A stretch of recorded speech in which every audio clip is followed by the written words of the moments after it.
Hello guys, welcome back into Teaching for Life. In today's video, we're going to be sharing about the 17 essential qualities of a team player. We're going to be sharing about this book. We're going to be sharing about law number 2 in this book, which is called collaborative. So, in this law collaborative, it says working together precedes winning together. This is very true. And in this law, we're going to be digging into what collaborative really means and how can we apply it in our lives. So if you guys are ready, then let's get into the video. Fine. Alright, so we now know that working together precedes winning together. Yeah, it means working together means winning together. And how can we do that? So let's say if you're in a team, let me take an example of my team. I'm in a team and I'm trying, and let's say if many people just want to be with their buddies in their team, each person with this group, and each person with this group, each person with this group, each person with this group, they're not talking as a team like a full group, then the team won't succeed. Because if we're not collaborative, then we're not going to win anything. We're basically not a team, because a team is the one that talks to every single person in a team. You're supposed to talk to every single person in the team, not just stay with your buddies. Because if you stay with your buddies, then the team is not growing. You're only staying with your buddies over there. You just communicate with them. You don't communicate with anybody else. That's not how life works. So that's why we're sharing about this law collaborative. Working together precedes winning together. Alright, so now let's move on to the first step you should know. Alright, for step number 1 is see teammates as collaborators, not competitors. Now, this may be very strong. This is very strong quote that Josh Master said. See players as collaborators, but not competitors. What does this mean? This means that instead of competing with your friend on your team to see who's the best player of the year, why don't you work with that player, and then you win, he wins, and the team wins. The team wins. Everyone wins. Instead of you competing each other for doing something.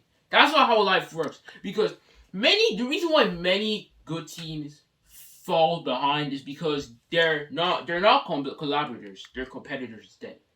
And in order to be competitors, in order to be collaborators, you're going to have to be able to communicate with every single person on the team. Because when you communicate with every single person on the team, it's going to be very easy, and you can share ideas. You're going to be able to find out plans, how to beat this team, to visualize, and to fight, to make tactics, and etc. So that's why it's very important to see your teammates as collaborators, but not competitors. So that's what this step number 1 means. Now let's move on to step number 2. Alright. All good team players have creativity. I already shared about creativity in the last video. So if you guys don't know what creativity really means, then check out my previous videos to really learn what it means. So anyway, now all good team players have creativity, and Joachim also said that the ones who don't react with fear are the real creative people. Yes, that's true. This means that the ones who don't react with fear, the ones who don't react with fear, they're real creative people, is because when they face an obstacle, they motivate themselves. They motivate themselves. Okay, I can do this. This is possible. I'll continue going no matter what happens. While another person, he'll be there. Oh, this is too hard. I can't do this. Maybe I'm just probably gonna just go back and yeah. So that's how creative people think, and that's how team players should be. Because first of all, you gotta apply this, then share it to your teammates. Once the whole team becomes fearless, then your team will be unstoppable. So that's why it's very important that creative people are not the ones who fear first. It's the people who give up are the people who fear first. So that's what creativity means. So, as I was saying, that's what real creativity means. If one thing doesn't work, then the person will keep trying. If it doesn't work, he will keep trying until it works. So, that's what it means. And Joseph Masters remarked that the power of collaboration is actually multiplication, which is very true. The reason why you see businesses like Twitter, Facebook, WhatsApp, Play Store, all those type of stuff. There's the one person who's the founder of the business. They're not the person they did not do that by themselves. They have to collaborate with people so that they can get workers to work for them and pay, and then the founder of that business can pay them, and then that's how life will be fair, and that's how the business is created. Because it takes more than one person to build a house, but at the end it really pays off. So that's why collaboration is so important. Now let's move on to the next step. Alright, so the next step is going to be concentrate. Don't concentrate on yourself. Concentrate on the team. Well, many people, there are many people on different teams are really selfish that they only think about themselves and not the team. Think about, oh, I'm the best player here. I play for one of the best teams in the world. I can do whatever I want and blah, blah, blah. That's not how a team works. You see, the only way a team wins games is that if their mindset are all the same. If their mindset is the same, if all of their mindset is good, then they will win the game. If all of their mindset is bad, then they will lose the game. So that's how it is. Just because you're Ronaldo or Messi, that does not mean you can do whatever you want.